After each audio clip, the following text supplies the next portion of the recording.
They found the manuscript sealed in wax, buried beneath a chapel floor. It spoke of a symbol so powerful, it had to be forgotten, not because it was evil, but because its power was a truth too dangerous for the world to hold. Its memory, they decided, was a greater threat than its absence. He was a scholar of forgotten symbols, a man who saw history not as a straight line, but as a tapestry riddled with intentional cuts and mended lies. His name, for now, is not important. What matters is the quiet library in which he worked, a sanctuary of dust and silence where the whispers of the past were more audible than the shouts of the present. He wasn't looking for this cross. No one was. He was cataloguing a collection of medieval liturgical texts and came across a curious annotation in the margin of a 12th century psalter.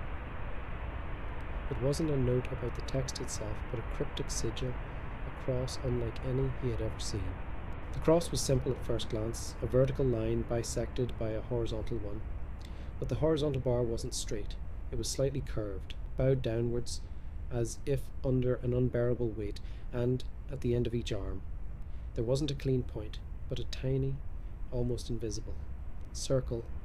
The scholar, with his trained eye for detail, recognized this not as a doodle, but as a deliberate inscription. It was a language, a code. The manuscript he later found was the key. He spent months with the manuscript. It was not written in Latin or Greek, but in a cipher built upon the grammatical structure of both. It was a language of absence, a text that spoke by what it did not say, full of elliptical phrases and veiled allusions. The researcher, an expert in such linguistic archaeology, found that the text described a cross that was not a symbol of faith, but a machine of spiritual mechanics. It was a tool, a key, a weapon.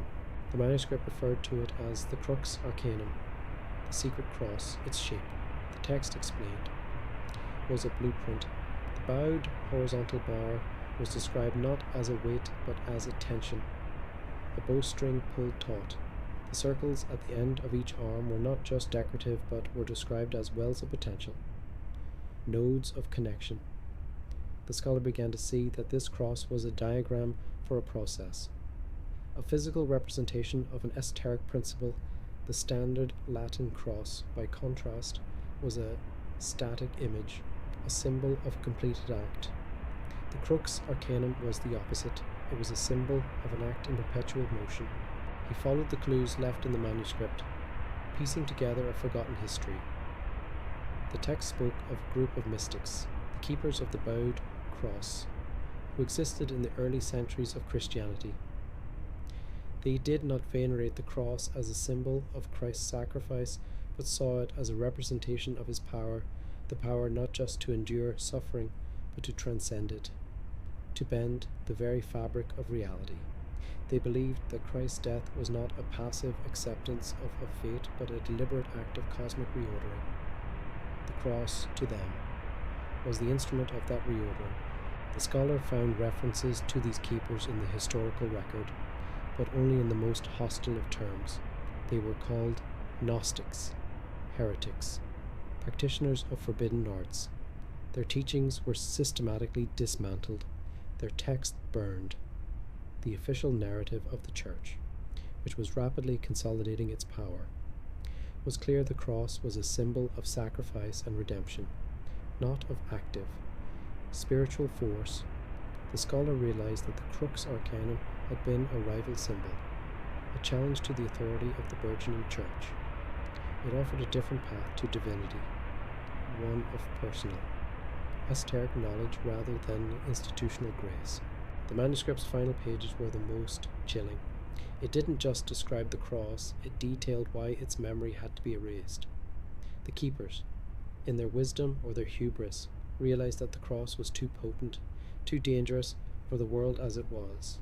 Its power could be used for immense good, but it could also be twisted for unimaginable evil. The final sentence, scribbled in a hand that looked different from the rest, spoke of the cross being laid down, not for burial, but for sleep. The scholar closed the manuscript, the weight of the past pressing down on him. He had not just found a historical curiosity, He had unearthed a spiritual time bomb, a secret that had been intentionally buried for 17 centuries. The Forgotten Cross was not a dead relic. It was a sleeping power, and he, by unearthing its memory, had just begun to wake it up.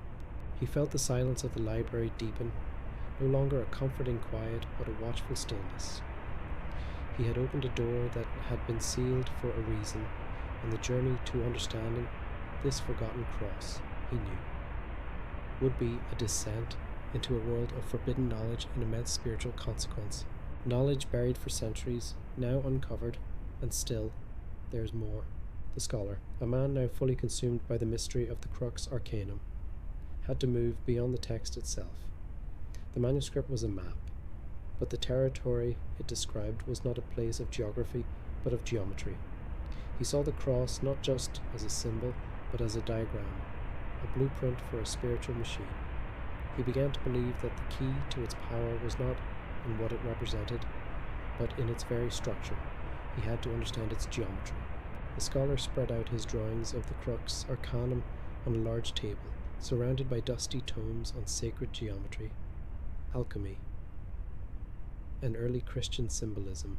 The familiar Latin cross, he knew, was a symbol of stasis.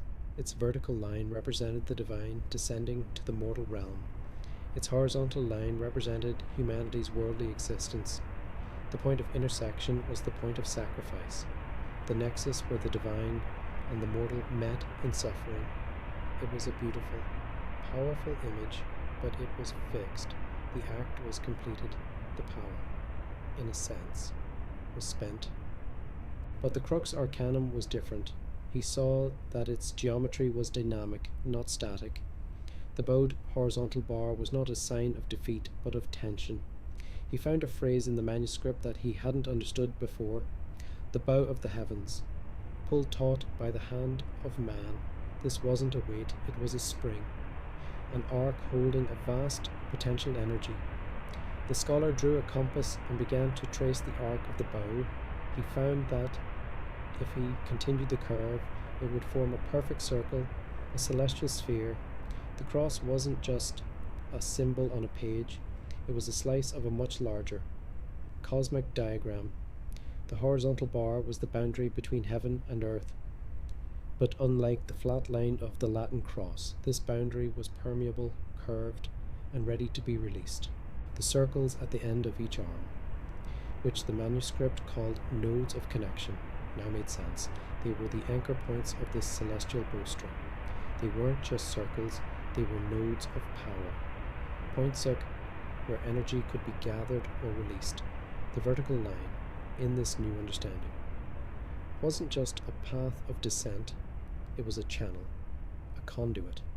The scholar realized that the Crux Arcanum was not a symbol of a one-time event, but of a perpetual process. It was a machine designed to draw in the energies of the cosmos and channel them into the terrestrial plane, or vice versa. He began to contrast this with the Latin cross. He saw it not as a flawed symbol, but as a deliberate simplification. The early church, in its quest for a universal, accessible message, needed a symbol that was easy to understand. The Latin cross was a powerful narrative, a divine act of love and sacrifice for all. The Crux Arcanum, however, was a complex instruction manual. It spoke of esoteric knowledge and a personal, demanding path. The Latin cross was a symbol of grace. The Crux Arcanum was a symbol of work. To wear the Latin cross was to wear a badge of faith. To wield the Crux Arcanum was to wield a spiritual tool.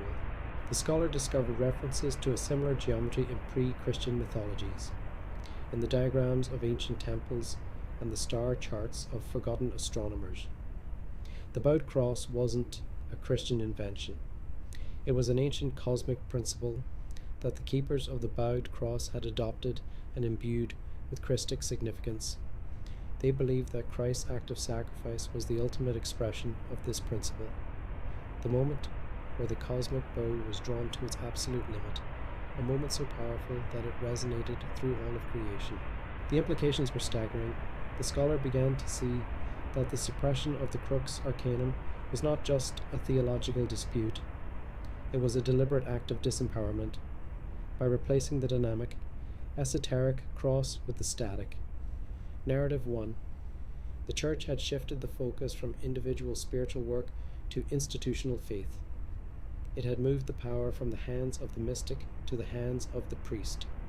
The crux arcanum was not just a different kind of cross, it represented a different kind of Christianity, one where the believer was not a passive recipient of grace, but an active participant in the ongoing cosmic drama. He looked at his diagrams, at the sweeping arcs and the precise nodes of the crux arcanum. He saw a symbol that was alive with potential, humming with a silent energy. He realized that the cross he was not supposed to wear was not a symbol of death, but of life, a life so potent, so transformative, that its very memory had to be extinguished. The Latin cross represented the sacrifice. The crux arcanum, he now understood, represented the power released by that sacrifice. The scholar closed his eyes. The image of the bowed cross burned into his mind's eye. He knew this was just the beginning and the geometry was the key. But it didn't tell him what the key unlocked. He had to delve deeper into the history of those who dared to believe in this forbidden geometry. To those who were branded as heretics, he had to find the voices of those who were silenced. A shadow, long and silent, had fallen over the world, a shadow cast not by a cross, but by its deliberate absence. The scholar's journey now led him into a different kind of archive, not of dusty manuscripts, but of whispered histories and condemned beliefs. He was searching for the keepers of the bowed cross, the group of early mystics who had embraced the crux arcanum. Their story, he knew, was buried not in praise but in the vitriol of their enemies. They were the heretics, the Gnostics, the eccentrics who saw the world not as a simple battle between good and evil, but as a complex and often deceitful tapestry woven by an imperfect creator. He delved into the works of early church fathers who had devoted entire treatises to refuting these groups. He read of Irenaeus, who, in the 2nd century, wrote his monumental work Against Heresies in it. Irenaeus described groups who believed that the physical world was a mistake, a prison created by a lesser, ignorant deity, the demiurge. These heretics. Irenaeus raged, believed in a higher, unknown God of pure spirit, and saw the path to salvation not in faith alone, but in a secret, personal knowledge, or gnosis. The scholar's heart quickened as he read these condemnations. He saw echoes of the crux arcanum everywhere. The Gnostics believed that Christ was not just a historical figure, but a divine messenger who came to provide the gnosis needed to escape the material prison. He saw how the bowed cross, with its dynamic, cosmic geometry, would have been the perfect symbol for such a belief system. It was not a symbol of a deity suffering for humanity's sins in the physical world, but a diagram for how to transcend that world entirely. The bowed bar wasn't a representation of worldly suffering, but a blueprint for bending the very rules of the demiurge's creation. The circles at the end of the arms were not just nodes, they were the points of exit, the spiritual portals out of the physical trap. The scholar found a fragment of a lost Gnostic text, a veiled reference to a cross of light and knowledge.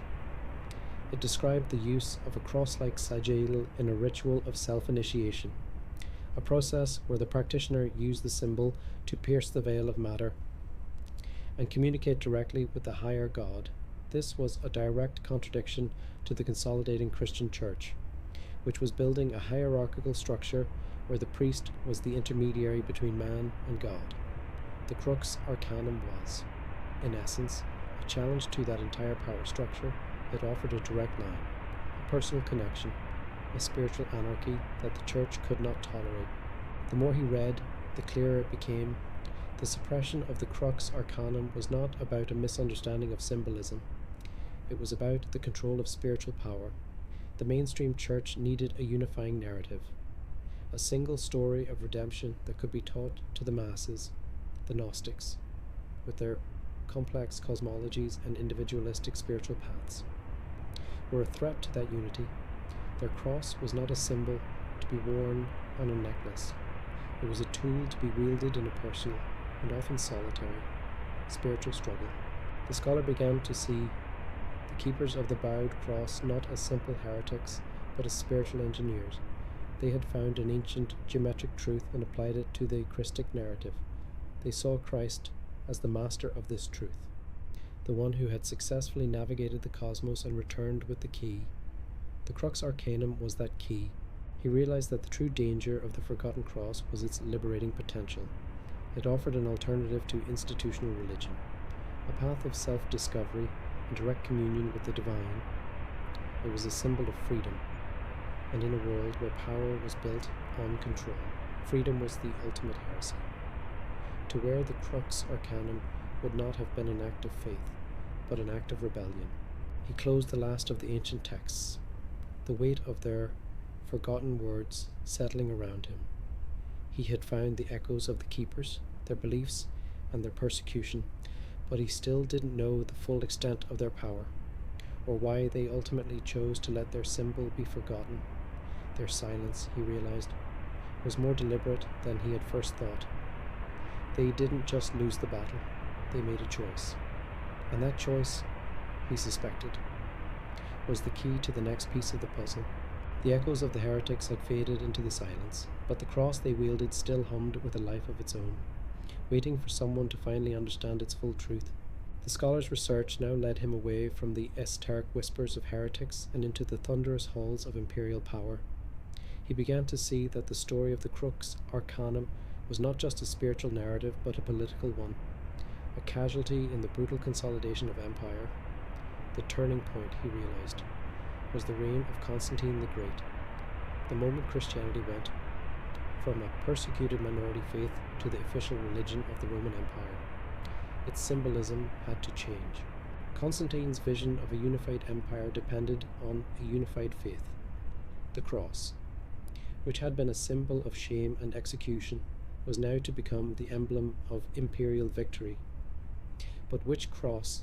The scholar found in the historical record a telling detail. The symbols used by Constantine's soldiers were not the simple Latin crosses we know today. They were often variations of the Chi-Rho symbol, a monogram of the first two letters of Christ's name in Greek. This was a cross.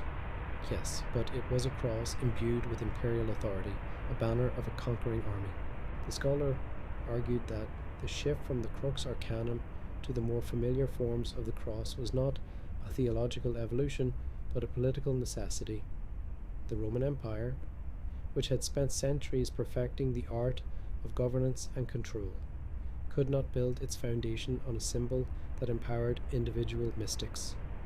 The crux arcanum, with its complex geometry and its promise of direct personal gnosis, was a threat to the state-sanctioned church. It represented a spiritual power that could not be controlled, taxed, or organized by a central authority. The scholar read the letters and edicts of the time, seeing a pattern emerge. The new, state-sponsored Christianity demanded obedience, not introspection. It offered salvation through institutional sacraments and the authority of bishops, not through individual spiritual work. The Latin cross became the perfect symbol for this new order. It was a clear, unambiguous symbol of a single historical event, the sacrifice of a divine figure who submitted to worldly authority. This was a powerful message for a populace the empire needed to control. The vertical line of the cross represented the divine will descending from on high, and the horizontal line represented the human duty to bear that will. The point of intersection was not a portal to gnosis, but a point of submission. He found evidence of the campaign against the heretics who used the bowed cross. It was no longer just a theological dispute. The heretics, with their individualistic spiritual practices, were now seen as enemies of the state. Their meetings were broken up, their texts were seized and burned, and their leaders were executed. The very act of possessing a crux arcanum was branded as sedition. The scholar realized that the fear of this cross was not just a spiritual fear, it was an imperial fear.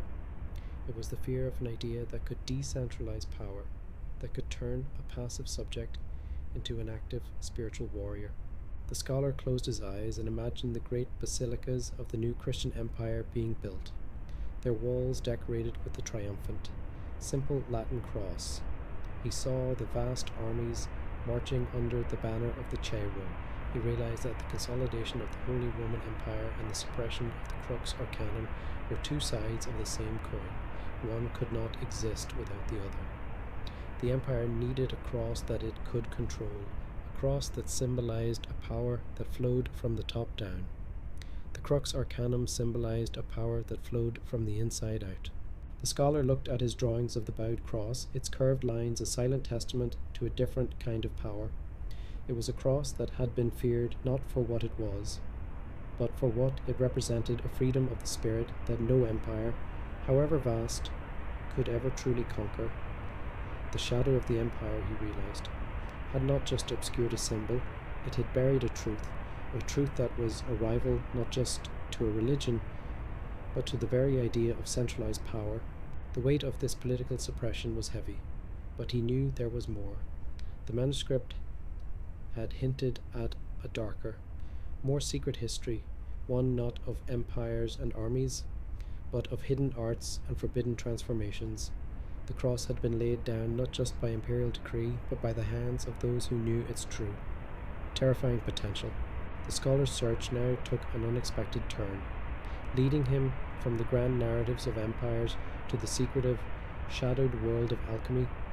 He had found a series of cryptic symbols in a 14th century alchemical manuscript, a text ostensibly about transmuting lead into gold, but the scholar, with his growing understanding of hidden symbology, knew this was a metaphor, and the true work of the alchemist was not of matter, but of the soul.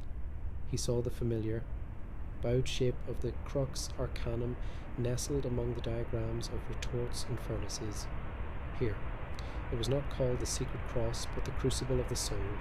The alchemists, he learned, believed in a great work, the magnum opus, a process of spiritual purification and perfection. The journey was often described in 4 stages: nigredo, blackening; albedo, whitening; citrinatus, yellowing; and rubedo, reddening. The scholar began to see how the Crux Arcanum was not just a symbol of this process, but a crucial tool for its execution.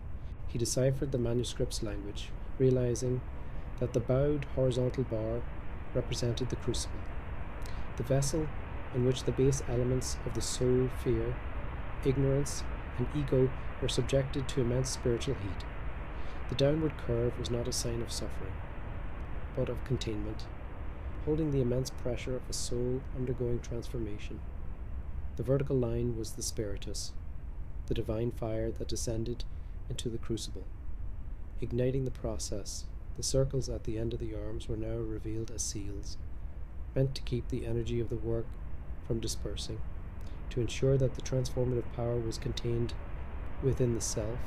The scholar realized that for the alchemists, the Latin cross symbolized a sacrifice that was external and complete.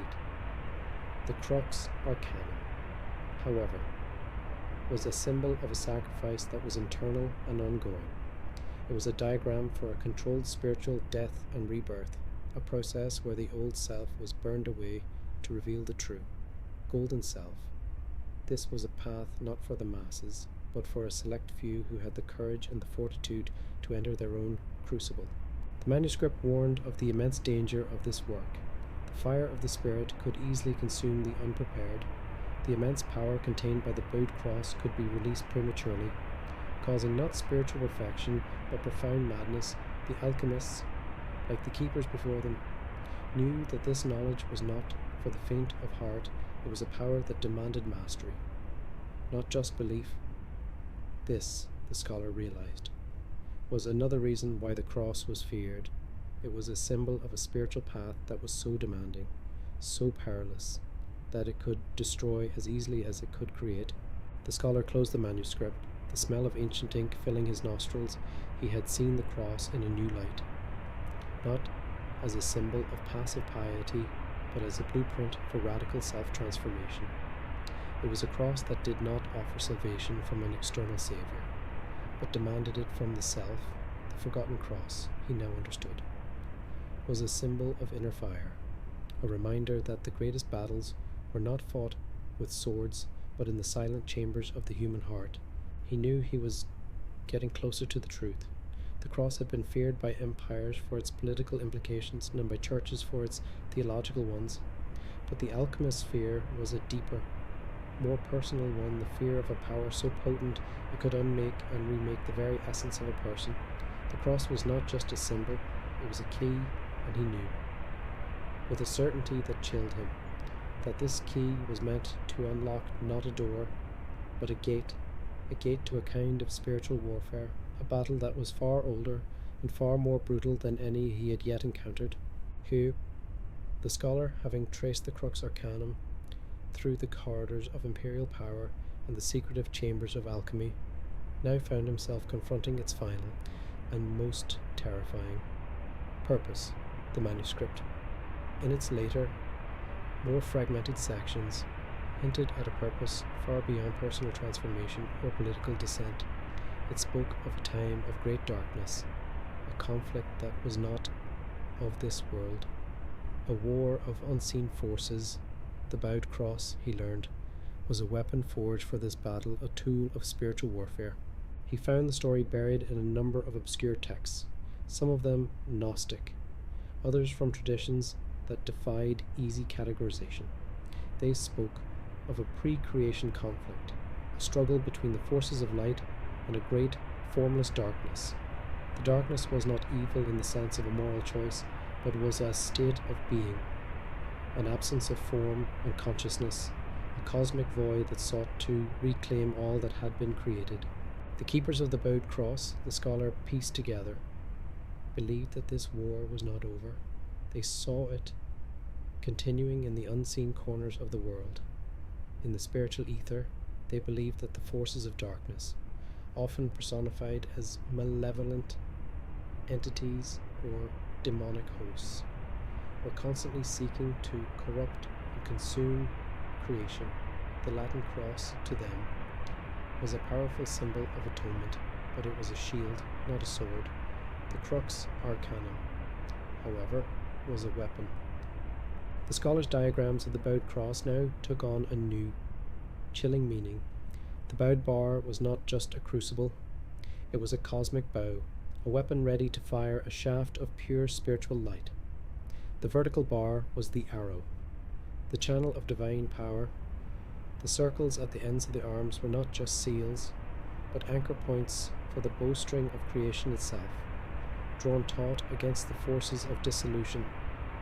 The manuscript, in a terrifying section, described rituals where the keepers would physically hold a replica of this cross, drawing on immense spiritual energy, and use it to repel or bind these malevolent entities. But this power, he learned, came at a terrible cost. The manuscript spoke of the scars of the bearers.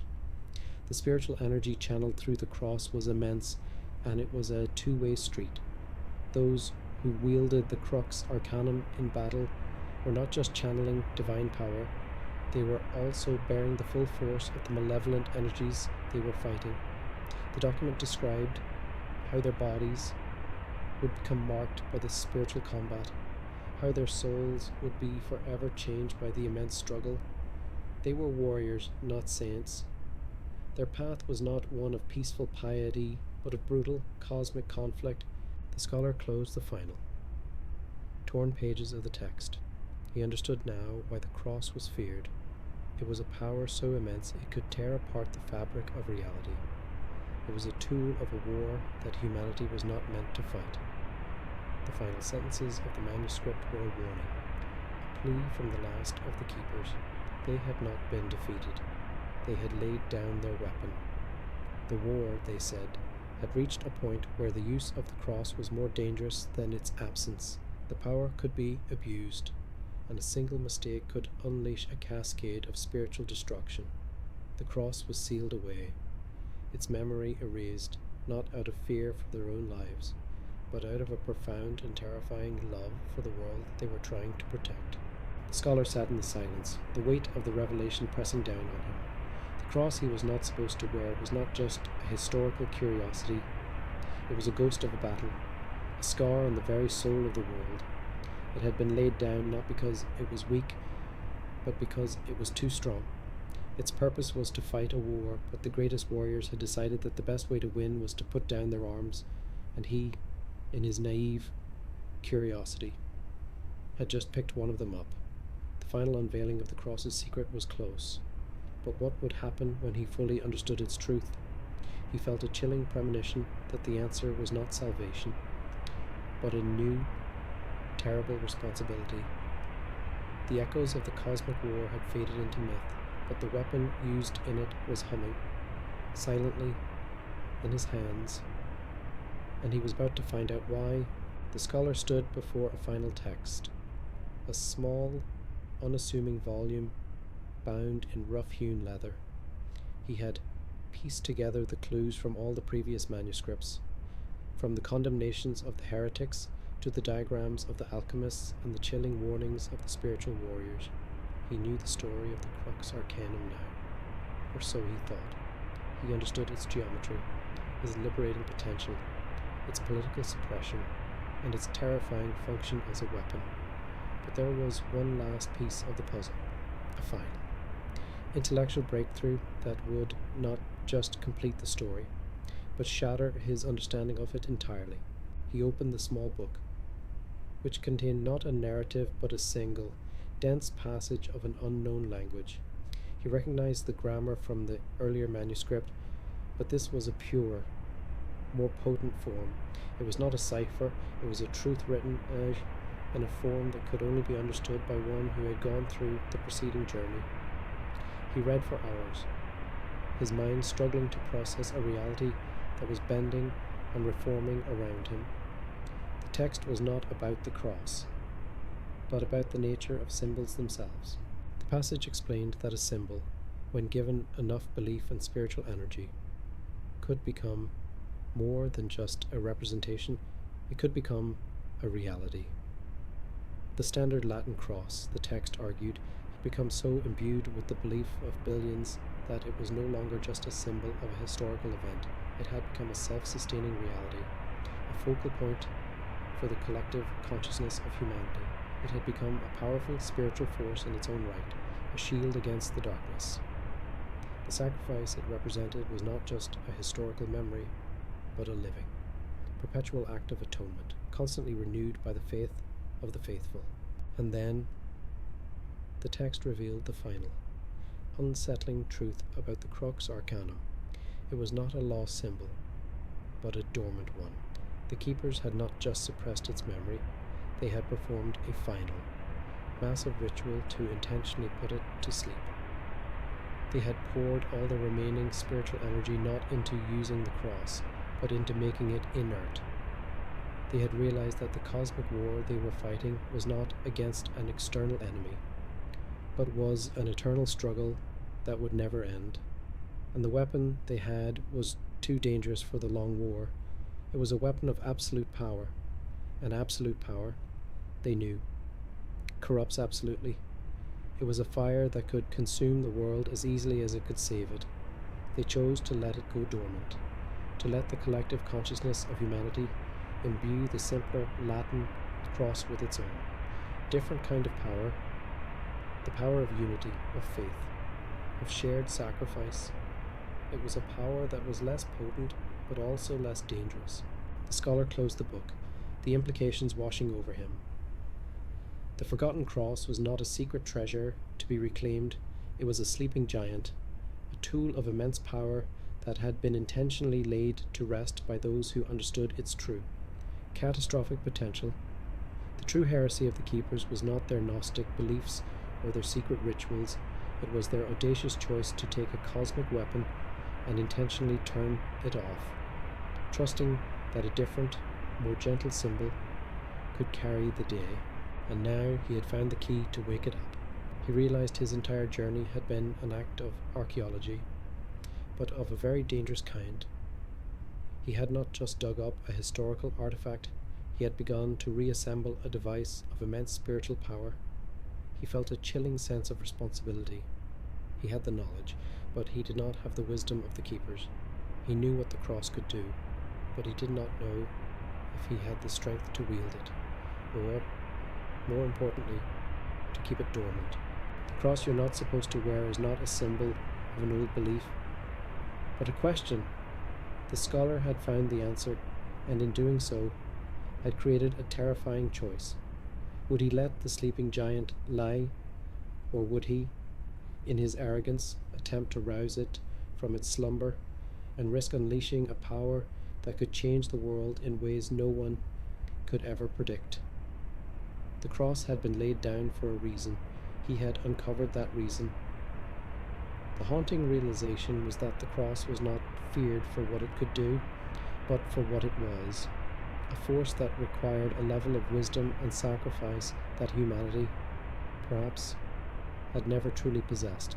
For those drawn to secrets, perhaps subscribing is not a click, it's a vow, for the knowledge buried for centuries, now uncovered, and the real journey, the one into the unknown, has only just begun.